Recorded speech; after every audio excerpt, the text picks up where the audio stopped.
Ежегодно растет число крымско-татарских детских коллективов. Сегодня свой первый отчетный концерт дает ансамбль «Алем». Меньше года назад реализовалась мечта Ризаны Муслимовой.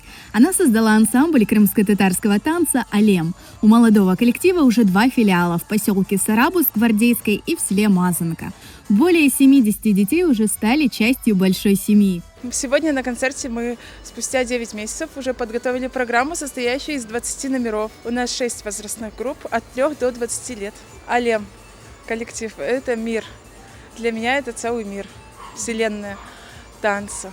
Это больше, чем просто работа. Это целая жизнь моя, смысл мой и сохранение культуры нашего народа.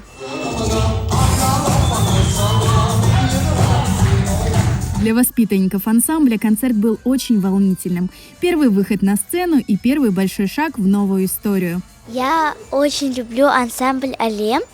Мы там учимся новому. Сегодняшний концерт для нас маленькая победа. Я безумно люблю крымско-татарские танцы. Мы очень готовились к сегодняшнему концерту.